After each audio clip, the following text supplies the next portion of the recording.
मोदी 3.0 का पहला बजट अगले महीने पेश होने वाला है। माना जा रहा है कि सरकार टैक्स पेयर्स को कुछ राहत दे सकती है, और कुछ राहत से मेरा मतलब है सभी को इंतजार है कि क्या ये सरकार उनके लिए टैक्स छूट का दायरा बढ़ाएगी। और इस बीच में एक बयान चर्चा में है। देश के सबसे बड़े सरकारी bank state bank of India के चेयरमैन दिनेश कुमार खारा का एसबीआई के चेयरमैन ने सुझाव दिया है कि बजट में ब्याज से होने वाली कमाई पर टैक्स में राहत देनी चाहिए। उनका ये सुझाव आया नहीं कि सभी को अब लग रहा है कि क्या इस बजट में उम्मीद रखी जाए कि एफडी पर मिलने वाले ब्याज को सरकार टैक्स फ्री कर देगी।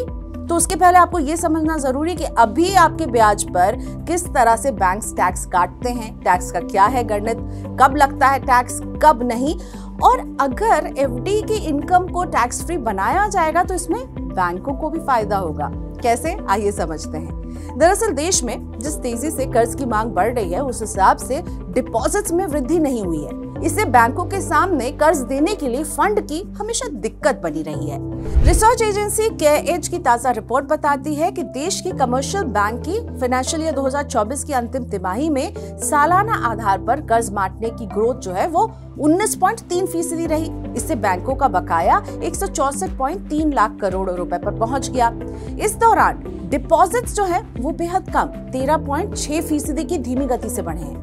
मार्च 2024 के अंत में बैंकों के पास कुल 206.1 लाख करोड़ रुपए का ही डिपॉजिट था, और केरेज का अनुमान है कि डिपॉजिट की तुलना में क्रेडिट ग्रोथ इस साल भी ऊंची बनी रहेगी। और यही तो समस्या है, क्योंकि अगर क्रेडिट ग्रोथ बढ़ रही है उस हिसाब से बैंकों के पास डिपॉजिट नहीं है इस क्रेडिट ग्रोथ को सर्विस करने में, तो क्या किया जा सकता है? यानी बैंकों को चाहिए ज्यादा डिपॉजिट और एफडी वो रास्ता हो सकता है।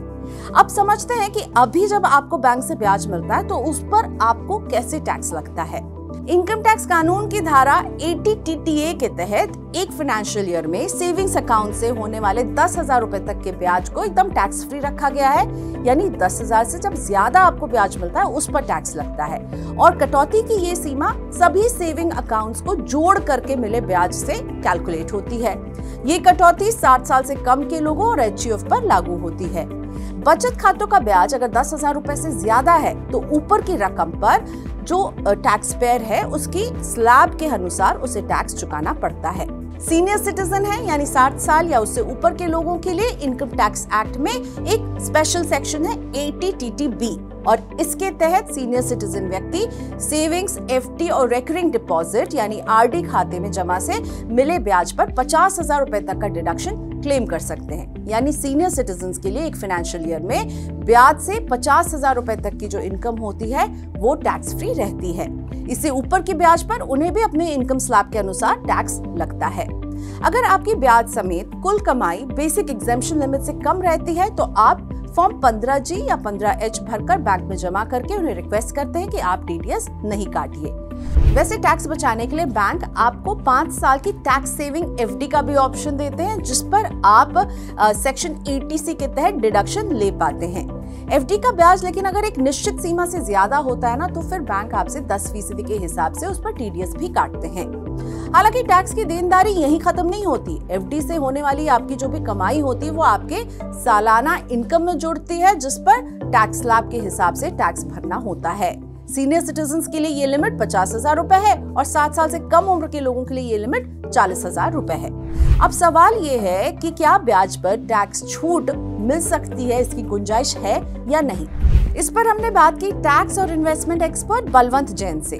उनका कहना है कि आयकर कानून की धारा 80C में अब बदलाव की जरूरत है। इस धारा के तहत साल 2003 में कटौती की सीमा को बढ़ाकर 1 लाख रुपए किया गया था, जिसे साल 2014 में बढ़ाकर 1.5 लाख रुपए कर दिया गया था, और इस दौरान औसत महंगाई दर अब 6% भी अगर मान ले तो 80C का ये जो 1.5 लाख है ना बहुत छोटा है, और इस कटौती की सीमा को उनका कहना है कि 3.5 लाख रुपए तक कर देना चाहिए। जैन ये भी बताते हैं कि पिछले कुछ सालों में एनपीएस और सीनियर सिटीजन सेविंग स्कीम जैसे प्रोडक्ट भी अब 80C के दायरे में आ गए हैं। लेकिन अगर एटीसी से मान लीजिए होम लोन के प्रिंसिपल जैसे डिडक्शंस को बाहर कर दिया जाए तो यहाँ और ज्यादा स्पेस होगी और तरह के निवेश को शामिल करने के लिए। जैन ये भी कहते हैं कि सीनियर सिटीजन्स के लिए जमा पर मिलने वाला ब्याज कमाई का प्रमुख जरिया होता है। ऐसे में सीनियर सिटीजन्स को कहीं से भी ब्याज मिले उस पर एटीसी के तहत ही उनको डिडक्शन क्लेम करने की छूट मिलनी चाहिए। लेकिन हमारा कहना है कि सिर्फ सीनियर सिटीजन को क्यों, एफडी के ब्याज पर छूट का फायदा अगर एटीसी के तहत सारे टैक्स पेयर्स को दे दिया जाए तो लोग एफडी के जरिए टैक्स कम करने के लिए निवेश करेंगे, बैंकों को भी फायदा है, उनके पास ज्यादा जमा भी पहुंचेगा। एसबीआई के अलावा कुछ और बैंकों ने एक और सुझाव दिया है। उनका कहना है कि टैक्स सेवर एफडी जो अभी 5 साल की होती है, इस 5 साल की म्याद को घटाकर 3 साल कर देना चाहिए। म्यूचुअल फंड की इक्विटी लिंक सेविंग स्कीम यानी ईएलएसएस का लॉक इन पीरियड भी 3 साल है और इस निवेश पर कटौती का लाभ मिलता है। तो इसी तर्ज पर बैंकों की टैक्स सेवर एफडी की ड्यूरेशन को भी घटाने की मांग बैंकों की तरफ से आ रही है। हालांकि निवेश से जुड़े टैक्स में कोई बड़ा बदलाव होगा इसकी गुंजाइश तो अभी कम लग रही है। लेकिन आपको क्या लगता है, क्या सरकार निवेश से जुड़े टैक्स में कोई ज्यादा छूट दे सकती है, स्पेशली तब जब सरकार चाहती है कि सब लोग न्यू टैक्स रिजीम में जाएं और न्यू टैक्स रिजीम में तो आपको किसी भी निवेश पर इस तरह की छूट नहीं मिलती है। लेकिन क्या करें, टैक्स पेयर का दिल है जो मानता नहीं। सब यही चाहते हैं जितनी छूट मिलेगी उतना बेहतर, और इसीलिए तो ओल्ड रिजीम जो है वो पॉपुलर भी अभी तक बनी हुई है।